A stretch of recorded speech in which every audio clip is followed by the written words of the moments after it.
The Season 20 FNCS Grand Final on EU was one to remember. 12 games were played, during which 649,764 damage was dealt, 156,170 builds were placed, and 109,184 AR shots were fired. And we thank the Fortnite gods for the 327 pads that were found and placed. And at the end of it all, Aqua and Vino took the title home after an insane performance full of signature hype plays. I got hold of all the replay files and processed them, and I found the best players, the luckiest teams, and countless other random statistics. Let's start with a stat that everyone loves to see: who has the most eliminations? Well, Vino led the way with 27, while his fellow FNCS champion Aqua had 16.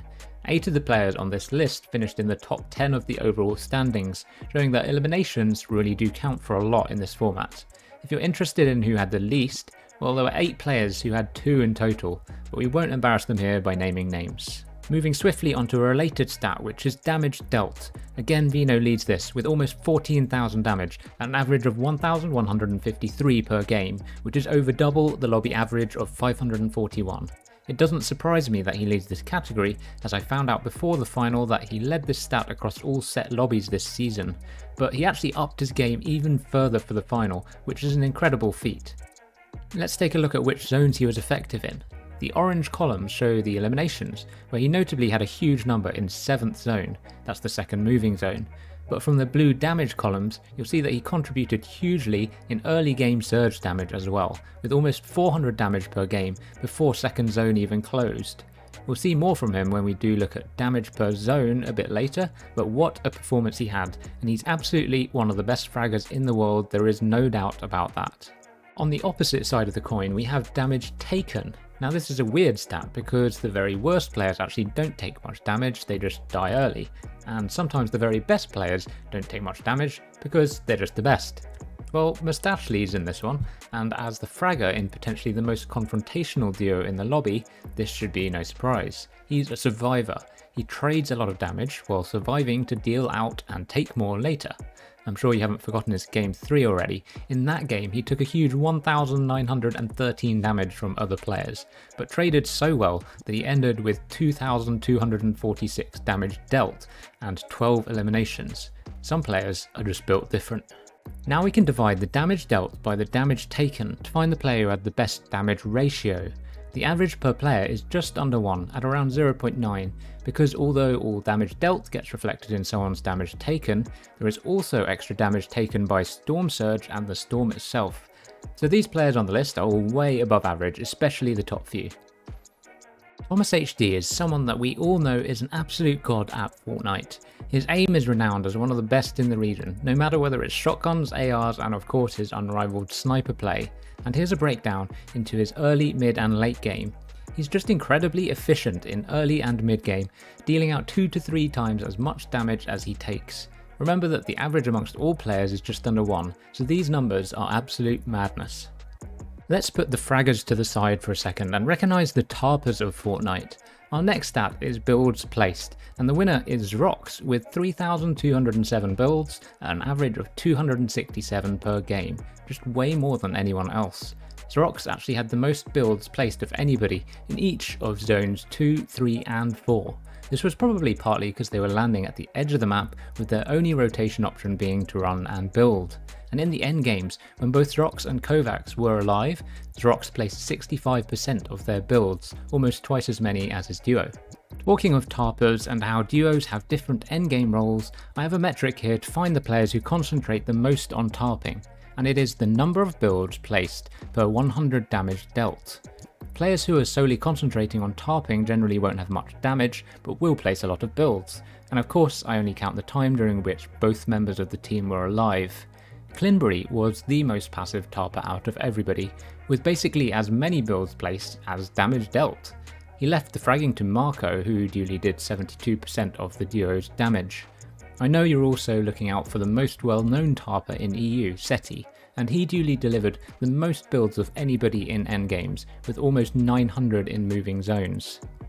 One thing that players love to complain about is bad luck with zones. Sometimes it's valid, and sometimes they're just forgetting the times that they got lucky. It's my task to figure out who is the luckiest and unluckiest in the grand final. Here are the fourth zones for each game of day 1 shown in purple, and then we have the day 2 games in red. Upon first glance, the unlucky areas seem to be the southwest and the southeast. If you've watched my zones videos, you'll know that the southeast doesn't get many zones in general, so that's potentially not such bad luck, and more like just a bad landing spot. Let's see the teams that had to travel the furthest to get to the fourth zone.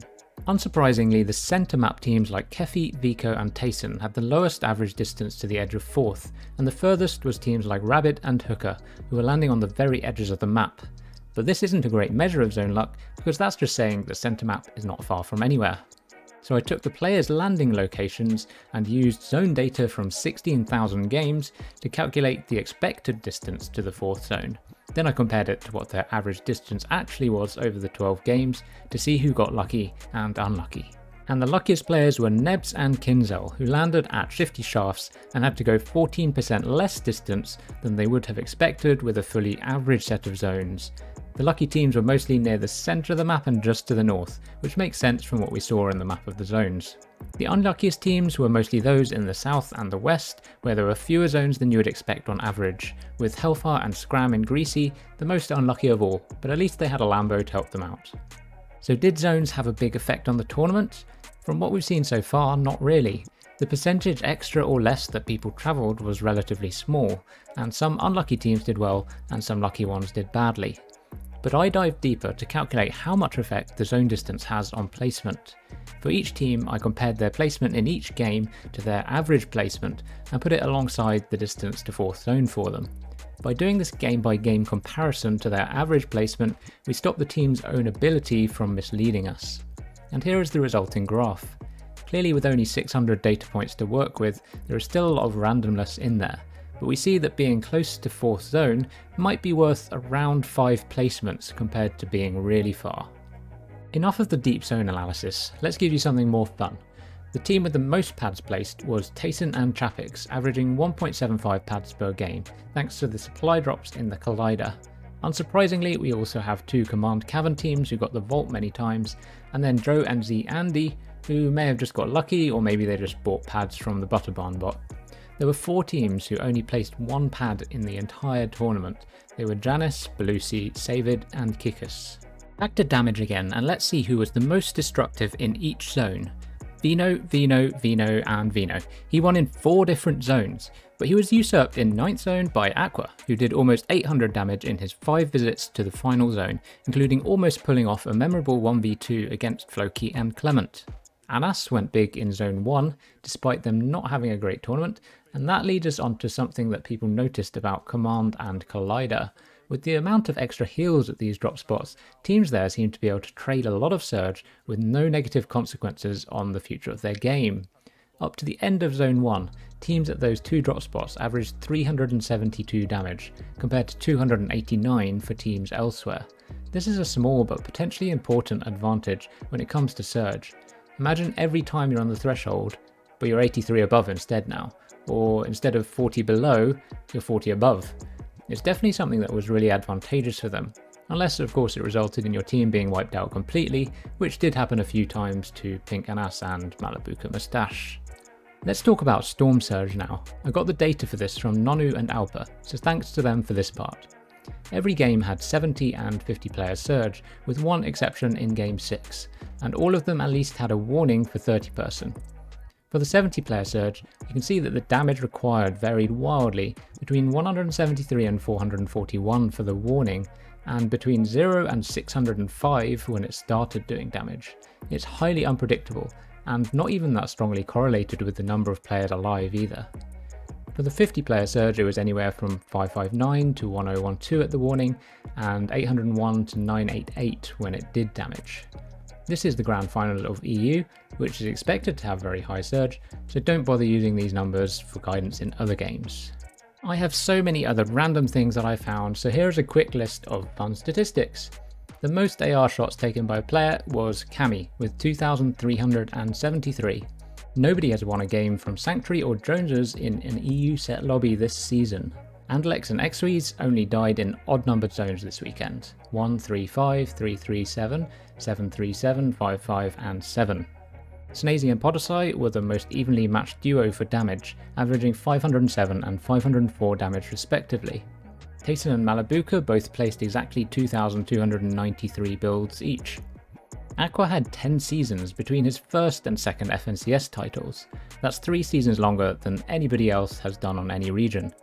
Lastly, the most important stats. 8 of the top 10 teams have someone in Kinch Premium. So if you are there, you have 80% chance of being top 10 in Grands next season. Don't think too carefully about the maths there, just trust me. Thanks as usual to my data partner over at Fortnite-replay.info, who worked with me to gather all this information. Check out their website in the description below. Thanks for watching, and I'll see you next time.